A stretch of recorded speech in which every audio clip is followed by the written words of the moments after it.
Bueno, muy buenas noches, hermanos. Estamos de nuevo aquí en la casa de Dios, día miércoles 13 de marzo del 2024.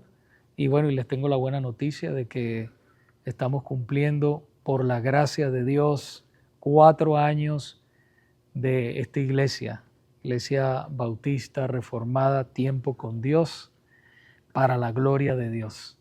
Estamos unidos en el amor de Cristo y seguimos adelante estudiando este libro tan poderoso que el Señor nos ha dado, ¿verdad? Del hermano Paul Washer, bíblico totalmente, es con la Biblia. Usted no puede, es más, usted no puede hacer este libro si no tiene la Biblia al lado.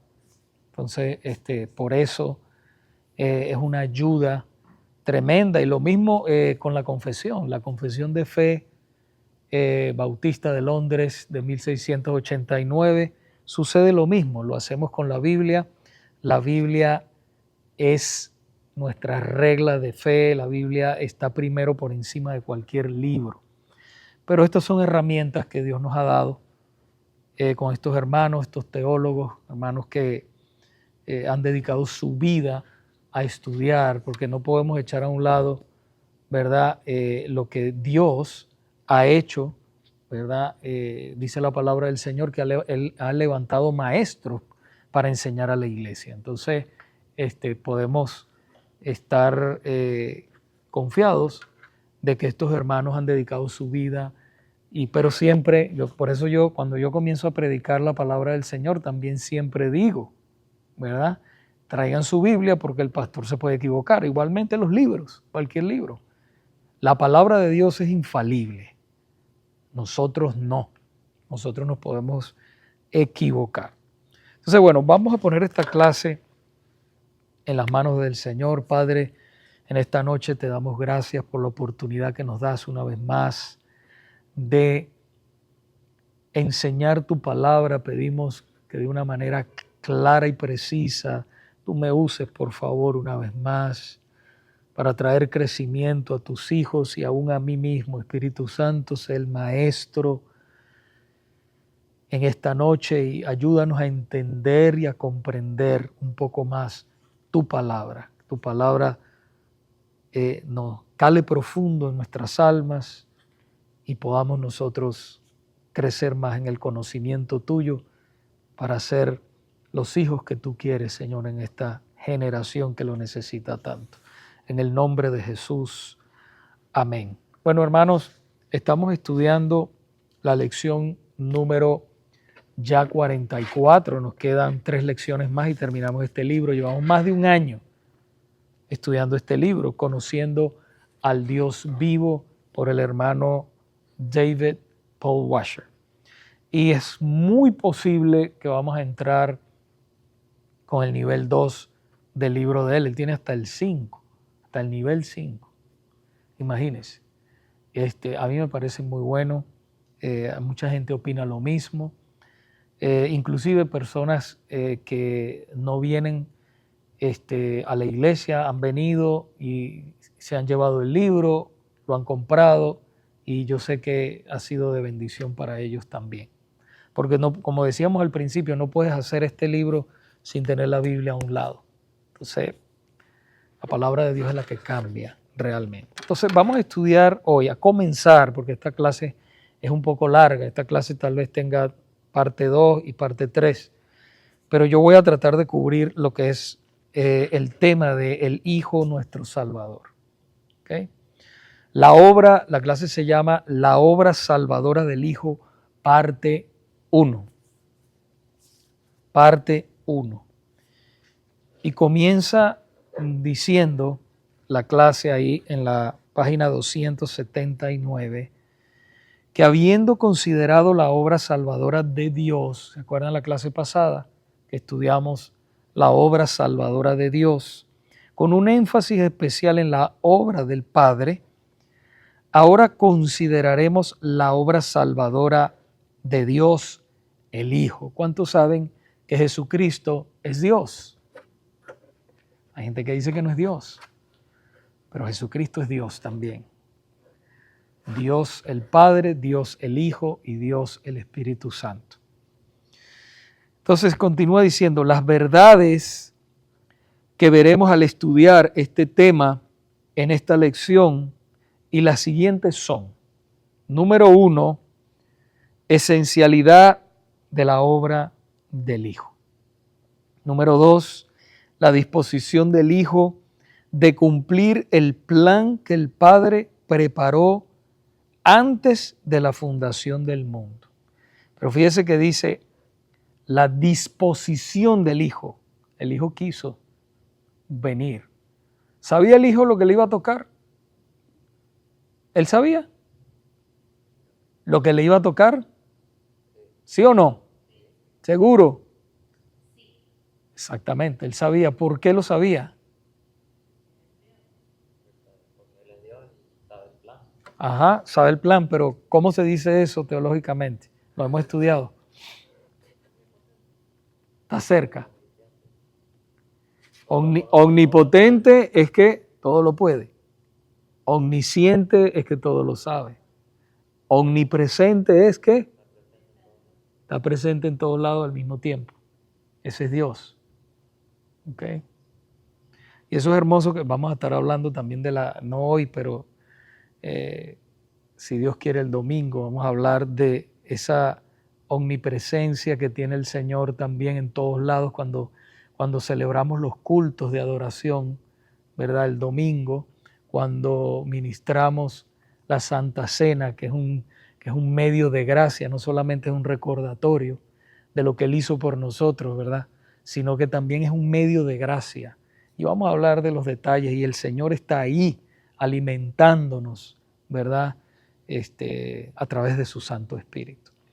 Entonces, y número 3, vamos a estar viendo en todas estas lecciones, es la singularidad de la persona y la obra del Hijo. Su nombre es el único en el cual podemos ser salvos. ¿Cuántos saben eso? Es el único. Vamos a buscar Hechos, el libro de los Hechos, capítulo 4, versículo 12. Vamos al Nuevo Testamento. ¿Lo tiene? Léalo. Hechos 4, 12.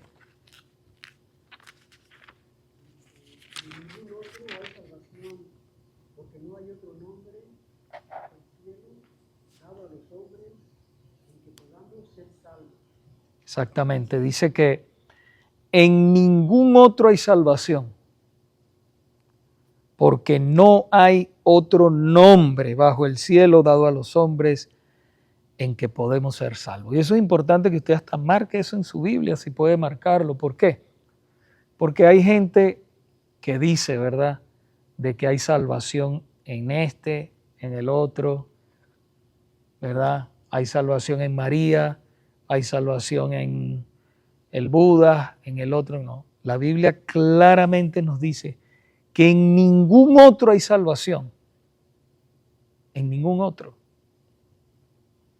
Entonces, por eso siempre tenemos que ir a la poderosa palabra de Dios, porque es la que nos dice la verdad. Usted sabe que en esta época nosotros está muy de moda decir, yo siento, yo creo que esto debe ser así. Por eso muchas veces en las iglesias que sucede, que se encuentran haciendo cosas que no están en la palabra de Dios, porque entonces uno dice, a mí me parece que esto, yo no le veo nada de malo, pero ¿qué dice la palabra de Dios? ¿Cuál es nuestra guía? La palabra de Dios. Él es el dueño de la iglesia y las cosas que hacemos en la iglesia debemos hacerlas como Él dice en su palabra. ¿Ok? Entonces en ningún otro hay salvación. Ok, vamos al punto, a comenzar el punto aquí que dice, el Hijo nuestro Salvador. El punto 1 dice, identifica los nombres que son atribuidos al Hijo en los siguientes textos que claramente apuntan al Hijo como Salvador. Entonces allí, de repente, los que tienen la versión Reina Valera, yo también tengo la Reina Valera, ahí usted se va a confundir, porque ¿qué pasa? Que este libro que tenemos nosotros, pero que también lo hay en Reina Valera, este libro está hecho con la Nueva Biblia de las Américas, que también es muy buena. No hay problema con eso. Pero de repente usted prefiere la Reina Valera, ¿verdad? Y entonces aquí se va a confundir como le pasó a la hermana Isabel en la primera respuesta. Yo creo que esa es la única, ¿verdad? Hasta ahora. La primera respuesta. Ah, no en esta. Ah, ok. Porque en esta, por lo menos dice allí, cuerno de salvación. Y en la Reina Valera dice poderoso, ¿verdad? ¿Usted quiere decir algo? Preguntar, ok. Pero fíjense ustedes, vamos a Lucas capítulo 1, versículo 69. ¿Qué dice?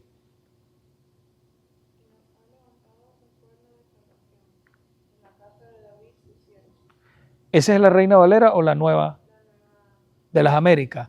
Exactamente, un cuerno de salvación. Entonces dice, esta palabra traduce el vocablo griego keras, el cual significa literalmente cuerno.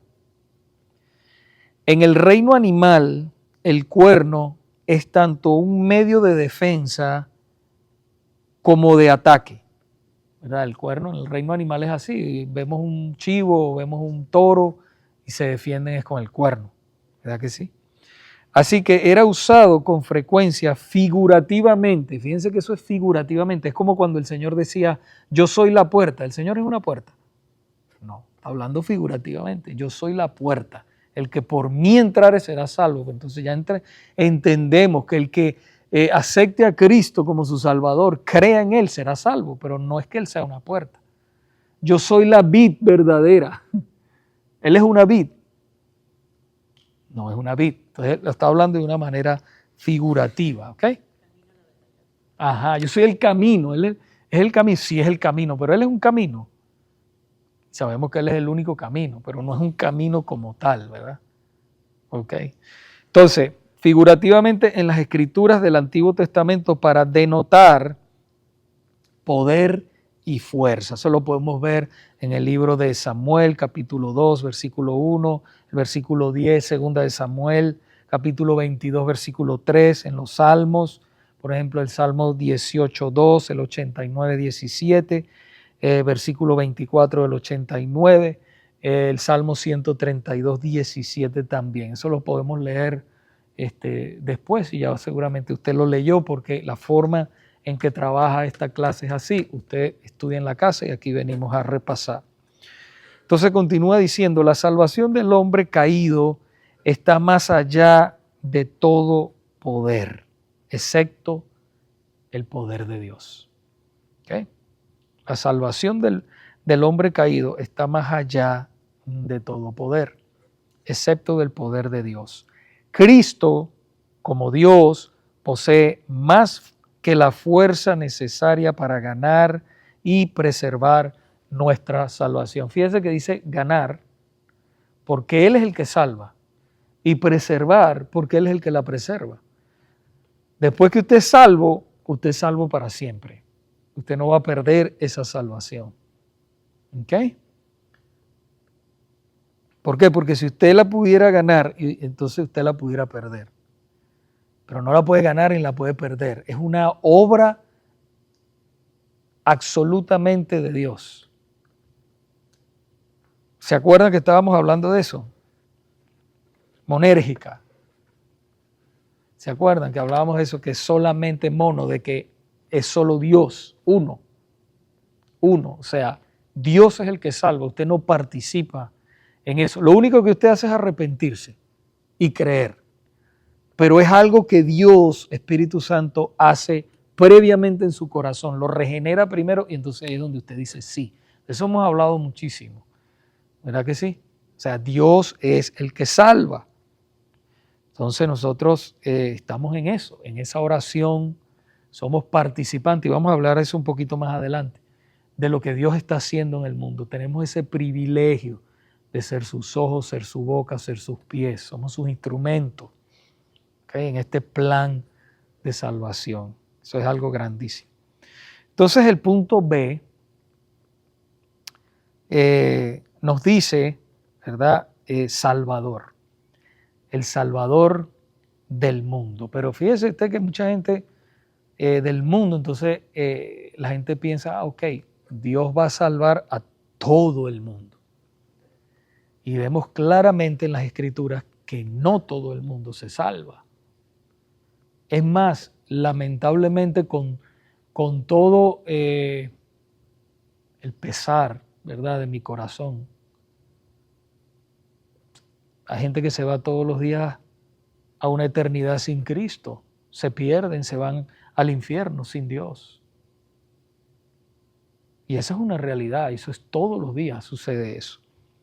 Entonces dice Juan 4:42, alguien que busque Juan 4:42 y otra persona que busque Primera de Juan 4:14. Adelante. Y decían a la mujer, ya no creemos solamente por tu dicho, porque nosotros mismos hemos oído y sabemos que verdaderamente este es el Salvador del mundo, el Cristo. El Cristo. ¿Ok? Y Primera de Juan. Nosotros hemos visto y testificamos que el Padre ha enviado al Hijo, el Salvador del mundo. Ajá, ahí podemos ver otra vez el Salvador del mundo. Bueno, ustedes saben que la obra de Cristo puede salvar al mundo. O sea, tiene poder para salvar a toda la humanidad. Pero es eficaz solamente en los que creen. En los que creen y se arrepienten y creen en Él. Por eso no todo el mundo se salva, porque no todo el mundo cree. ¿Verdad? Ok, entonces,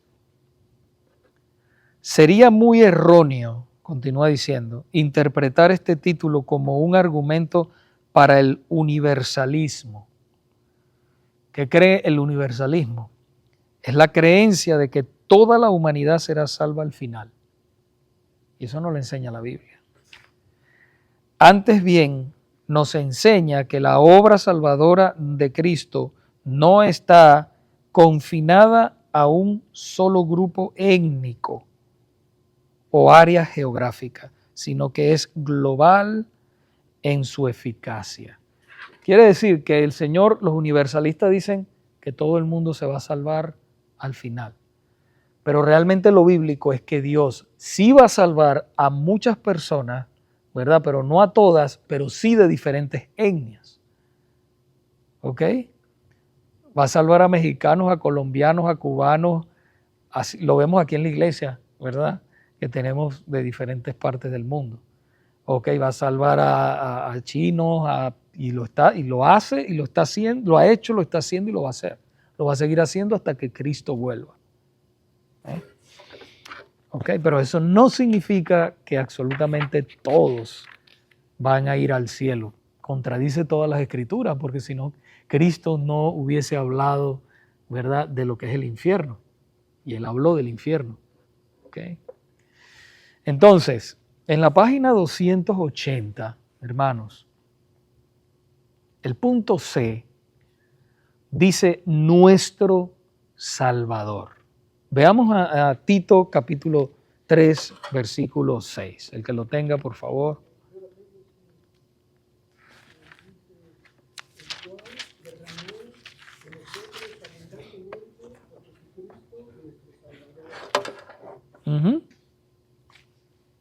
El cual derramó en nosotros abundantemente por Jesucristo nuestro Salvador. Exactamente. Literalmente dice el Salvador de nosotros. La importancia de este pronombre posesivo no puede ser sobreenfatizada.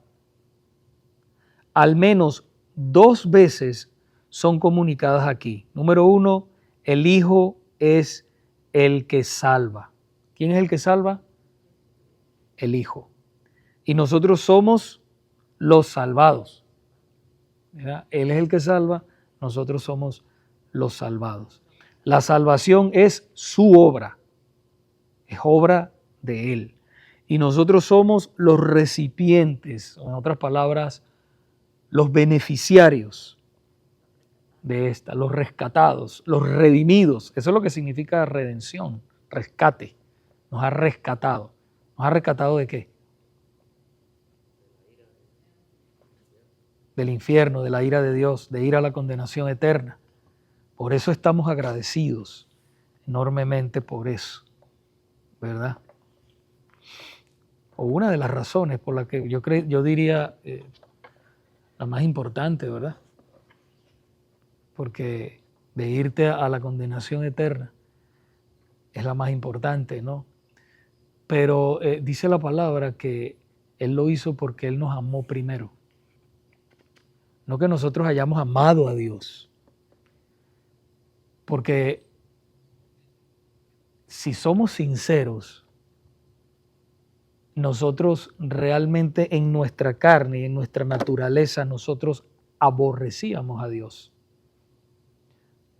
De cierta manera no lo decíamos, pero con nuestros hechos lo negábamos, porque andábamos en nuestros delitos y pecados, dice la Biblia. Lo negábamos con nuestros hechos. Usted ve mucha gente y que dice, yo amo a Dios, pero con sus hechos lo niegan. Porque el Señor muy claramente, Él dijo, si me amáis, guarda mis mandamientos. Guárdalos. Pero la verdad es que nadie puede guardar los mandamientos de Dios o vivir una vida en Cristo si no es a través del Espíritu Santo. El poder del Espíritu Santo, el Espíritu Santo tiene que estar en ti para que tú puedas vencer. El Espíritu Santo viene a ti, rompe las cadenas del pecado. Él te libera, dice la Biblia, de la esclavitud del pecado. Es una esclavitud y eso lo hemos explicado, ¿se acuerdan?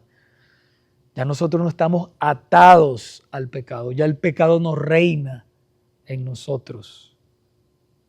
O sea que podemos fácil decirle no a las cosas.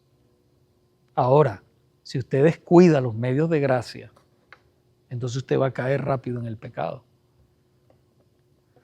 Fíjense que uno de los medios de gracia también es participar en la Santa Cena. Porque nos alimentamos, el Señor alimenta nuestra alma y nos fortalece, ¿verdad? Nuestra comunión con Él. O sea, a veces pensar y decir, ok, me voy a perder un día de comulgar, tú lo vas a pensar de ahora en adelante, que lo vamos a hacer todos los domingos. Tú lo piensas, dices, no, es una cita con Dios. Claro, si tengo que ir, yo entiendo que hay vacaciones, enfermedad, todas esas cosas y el Señor lo sabe. Pero decir yo, me voy a perder por estar en un juego, estar con mi Dios en su casa. No. Él está primero que todo. Después lo demás. ¿Por qué? Porque yo quiero estar ahí. Porque saben una cosa, hermanos, ¿se acuerdan que el Señor dijo, y no voy a comer, voy a tomar este fruto de la vid de nuevo con ustedes hasta que lo haga en el reino de los cielos? Allá en la gloria nosotros estamos aquí, espiritualmente Él nos está alimentando. Pan y vino, ¿verdad? Santa Cena. Pero un día la comeremos allá con el Señor todos reunidos. ¿Usted se imagina ese momento? Pues Él dijo, no la comeré hasta que esté en el reino con ustedes. Allá vamos a estar comiendo con el Señor, compartiendo esa cena. Tremendo, ¿verdad? Fíjense lo que hacemos aquí también, la adoración. Adoramos a Dios. ¿Usted cree que usted no va a estar adorando allá a Dios? Vamos a hacer eso, adorar y dar tantas gracias. Cuando usted entre por ahí por el cielo, imagínese usted, lo primero que usted ve a su Salvador y usted le dé gracias de rodillas, te vas a tirar ahí, Señor, gracias por tanto, por tanto. Eso va a ser un encuentro maravilloso en la presencia del Señor. Bueno, hermanos, volvamos aquí al punto. Dice, ¿crees que eso va a ser algo hermoso? Por eso quiero que usted se alimente de esa verdad, de esa realidad. Entonces el punto D nos dice libertador. El Señor es libertador. Romanos capítulo 11, versículo 26 Dice que esta palabra traduce el vocablo griego humoai, relacionado con el verbo euro, el cual significa literalmente arrastrar. Arrastrar. La idea comunicada es la de arrastrar a alguien del peligro y así rescatarlo o salvarlo. Piensa en su salvación, como el Señor lo arrastró. Y eso fue irresistible, su salvación fue irresistible. ¿Verdad? Usted cuando el Señor lo salvó no pudo decir que no. Usted vino. Y de repente usted no tenga un día, pero usted sabe que Dios lo salvó. Usted sabe que la simiente de Dios está ahí. Porque usted no es igual que antes. ¿Ves? Él lo arrastró de esas tinieblas. La Biblia dice que Él nos ha trasladado del reino de las tinieblas al reino de su amado Hijo. Una transferencia de reino. Y qué paz es saber que no vamos a volver jamás al reino de las tinieblas. Oye, usted puede descuidarse, como hemos dicho, y andar en pecado y sufrir las consecuencias, ¿verdad? Pero el Señor es fiel y lo va a sacar de ese pozo, pero va a sufrir las consecuencias definitivamente.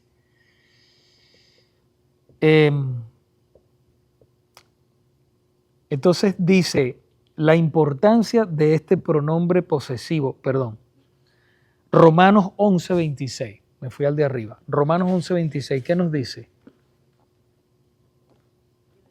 Luego todo Israel será salvo, como está escrito, vendrá de Sión el libertador que apartará de Jacob la iniquidad. Entonces volvemos a leer esa partecita. Esta palabra traduce el vocablo griego uomai, relacionado con el verbo euro. Ustedes saben que el verbo es acción, el cual significa literalmente arrastrar. La idea comunicada es la de arrastrar a alguien del peligro y así rescatarlo o salvarlo. En las escrituras del Nuevo Testamento, el Hijo de Dios es descrito como aquel que nos rescata de la ira venidera. Eso es lo que ha hecho el Señor. Nos ha rescatado de la ira venidera. Porque la ira va a venir, ¿verdad? Y es más, la palabra nos dice, y hemos hablado mucho de este versículo bíblico de Juan 3:36, que la ira de Dios permanece sobre aquel que ha rechazado al Hijo. Permanece, está bajo la ira de Dios. Entonces fíjense lo que dice, como el Señor nos ha rescatado a nosotros de la ira venidera que va a venir sobre el mundo y sobre todos aquellos que le han dado la espalda a Dios. Dice 1 Tesalonicenses 1:10, ¿quién lo tiene?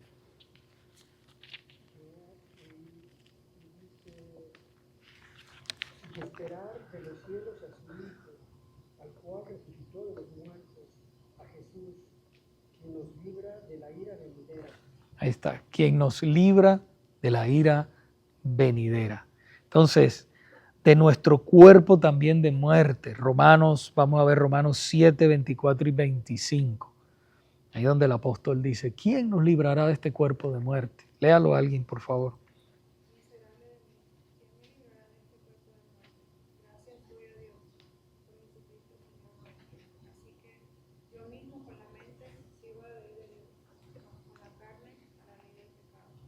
Ahí podemos ver al apóstol Pablo. ¿Quién me librará de este cuerpo de muerte? Gracias damos a Jesucristo. Él es el que nos ha librado de este cuerpo de muerte. ¿Ok? Por supuesto que sabemos que este cuerpo se deteriora, van pasando los años y todo eso, y si no, pues puedes partir. Pero lo que es el alma, ya nosotros y como hijos de Dios, pues no vamos a la condenación. Él nos ha salvado, ¿verdad? Y tendremos cuerpos glorificados. Eso es importante que también lo sepamos. ¿Okay? Y entonces también dice, y de toda obra mala, segundo de Timoteo 4:18, ¿qué dice?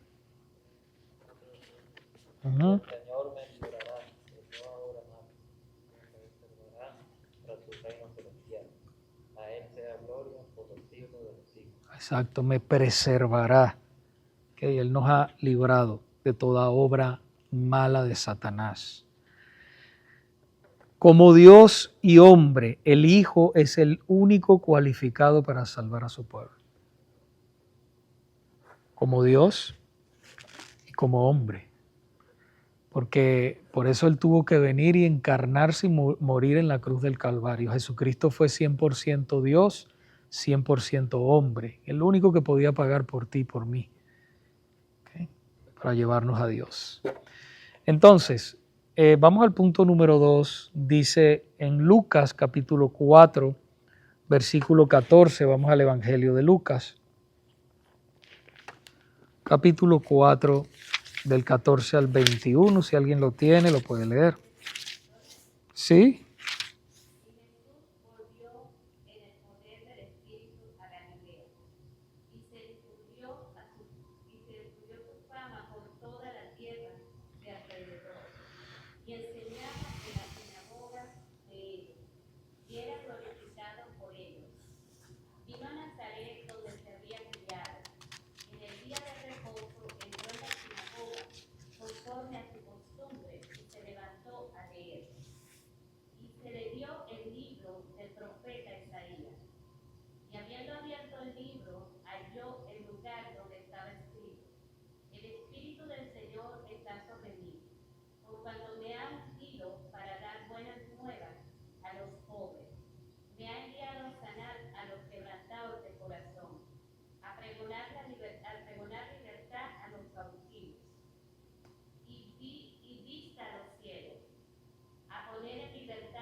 O sea que eso era una profecía. ¿Y dónde estaba esa profecía? En Isaías capítulo 61 del 1 al 2.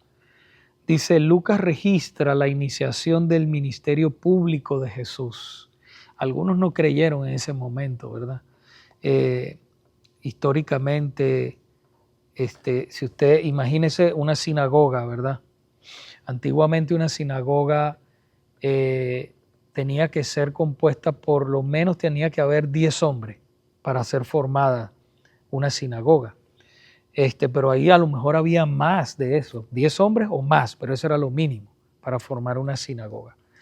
Y entonces en ese momento en la sinagoga había una silla y entonces ellos la tenían como que era la silla del Mesías prometido. Y entonces dice que Jesús se sentó después que terminó de leer. Nadie se podía sentar ahí y Él se sentó ahí, ¿verdad? Porque Él era el Mesías. Hoy se ha cumplido esta profecía en medio de ustedes. Entonces, ¿dónde está esa profecía? Vamos a ver lo mismo si podemos ir a Isaías capítulo 61. Vamos al libro de Isaías, vamos al capítulo 61 y al versículo 1 y 2.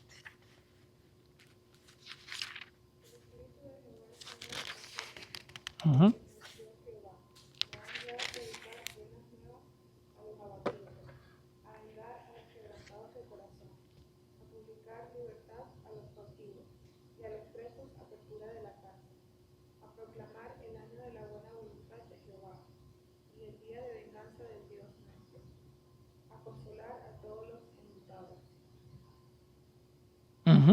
¿Ven?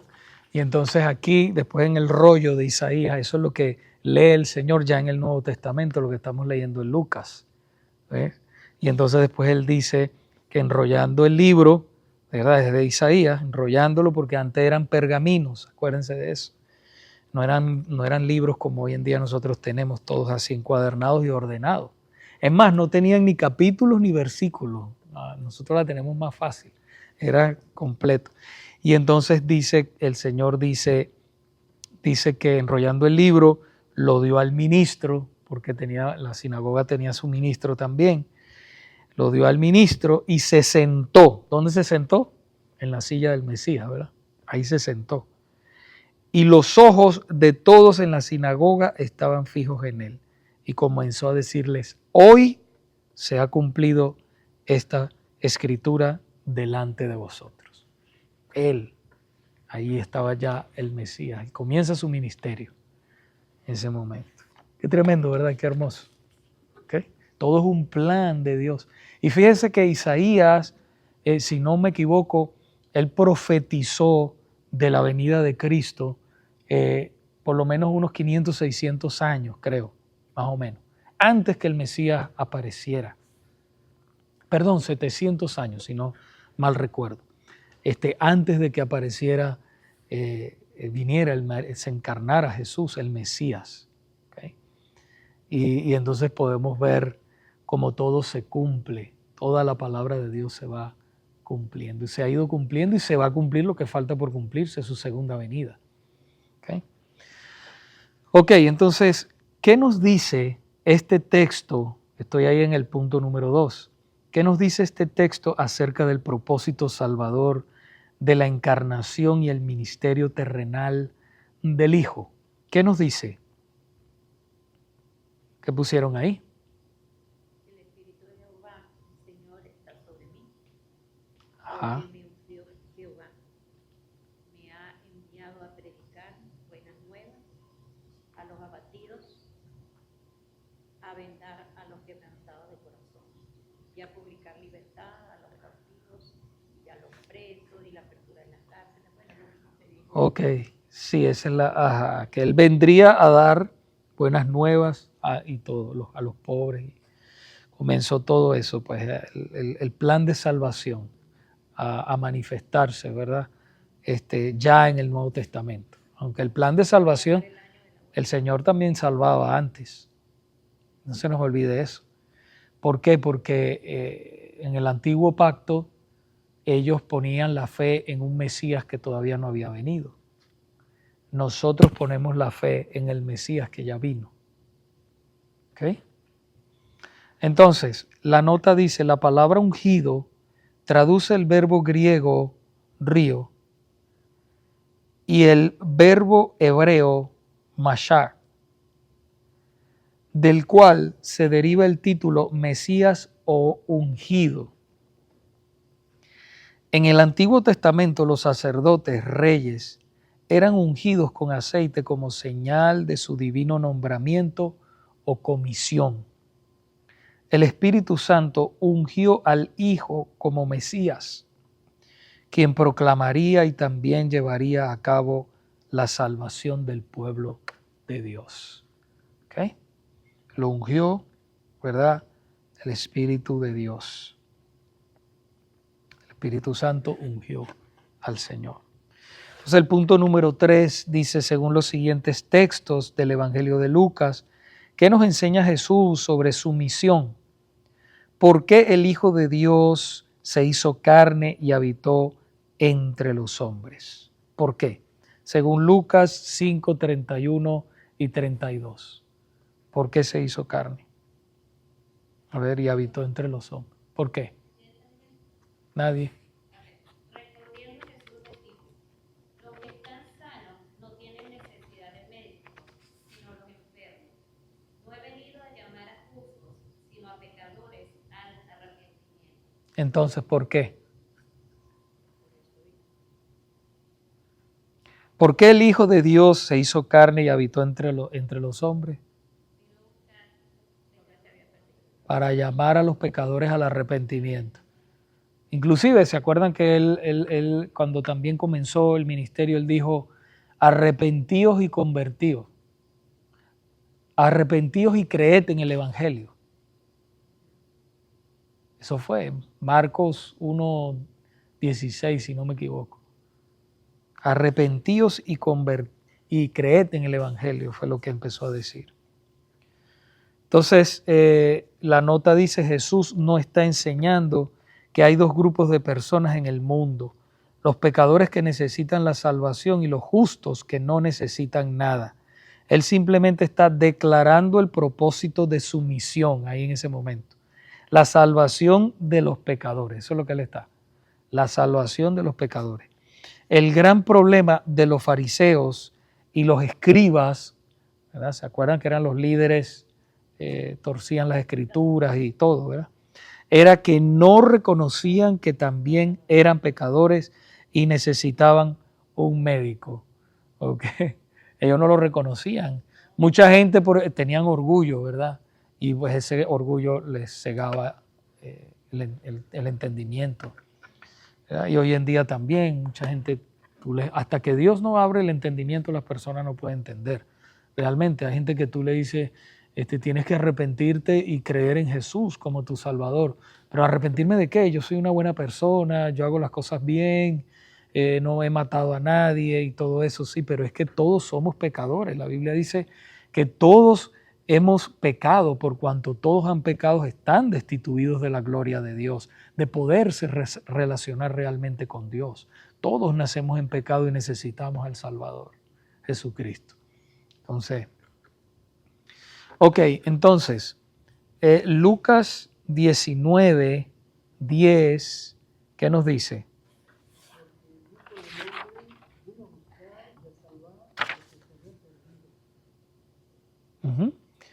Y lo que se había perdido es ¿quién? ¿Quiénes son? Nosotros los pecadores, correcto. Su pueblo. ¿Okay? Entonces vamos a terminar con esta nota, porque ya si no nos va a alcanzar hasta donde quería llegar, pero sí podemos llegar hasta aquí, porque dice, para entender plenamente esta declaración es importante considerar todo el contexto. Jesús está siendo criticado por entrar a la casa de un infame pecador llamado Zaqueo. ¿Okay? Ahí en Lucas 19, ¿verdad? Porque el Hijo del Hombre vino a buscar y a salvar, porque lo estaban criticando que él había entrado en la casa de un pecador. ¿Se acuerdan la historia de Zaqueo? Que él era bajito y se subió en un árbol sicómoro y entonces de ahí él estaba mirando a Jesús. Y el Señor pues le dijo, hoy es necesario que hoy entre en tu casa, ¿verdad? Y él comió con él. ¿Y quién era Zaqueo? Era un recaudador de impuestos. Y esos recaudadores de impuestos, él era judío, Zaqueo era judío y todo, pero ¿qué hacían ellos? Ellos estaban puestos por Roma para cobrarle impuestos a los judíos. Pero entonces ellos cobraban el impuesto de Roma, pero cobraban de más y se robaban el dinero. ¿Ok? Entonces por eso los judíos le tenían rabia también a ellos. O sea, ellos eran enemigos de los dos bandos. Los recaudadores de impuestos eran enemigos de los romanos y eran enemigos realmente de su propio pueblo, porque eran ladrones y los odiaban por eso. Entonces, sin embargo, Zaqueo, cuando, si usted lea la historia completa, cuando Zaqueo, Jesús estuvo ahí en su casa, Zaqueo se arrepintió y él dijo, no, voy a devolver todo y hasta 4 veces más, porque estaba arrepentido. Eso es lo que pasa en la vida de una persona cuando se da cuenta que está arrepentida. Voy a restituir el mal que he hecho. Voy a pedirle perdón a Dios. Voy a darle la espalda al pecado. Y lo malo que he hecho, voy a pedir perdón a la gente que he ofendido.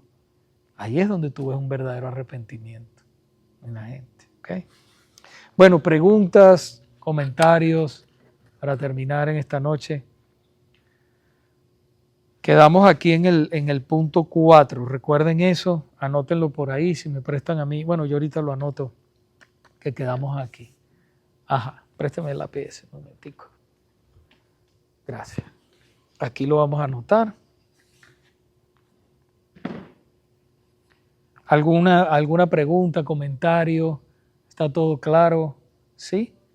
Qué bueno, qué bueno. Bueno, vamos a despedirnos en esta noche, ya en oración.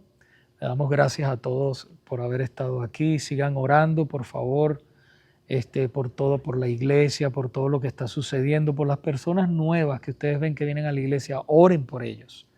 Oren por ellos. Ese es otro medio de gracia que Dios nos ha dado. No tengan la oración en poco, ténganla en mucho. Esa es una forma donde el Señor nos ha dado para comunicarnos con Él. ¿Okay? Y es es otro instrumento que Dios usa para que todas las cosas sucedan en medio de nosotros. Pero sabemos que Él tiene siempre la última palabra. Pero Él nos manda, nos ordena a orar siempre. Dice, oren sin cesar, dice. ¿Okay? una orden. Señor, te damos gracias en esta noche por habernos traído, habernos reunido como familia. Te damos la gloria, te damos la honra, te damos gracias por tu palabra santa. Síguenos enseñando y guiando y ayudando a seguir creciendo en el conocimiento tuyo. Fortalécenos, que todos vayamos con bien a nuestros hogares a descansar y a seguir adelante en el propósito que tú tienes para cada uno de nosotros. Danos fuerza, Señor, dale fuerza a los hermanos que no pudieron venir, bendíceles donde quiera que estén. En el nombre de Jesús. Amén.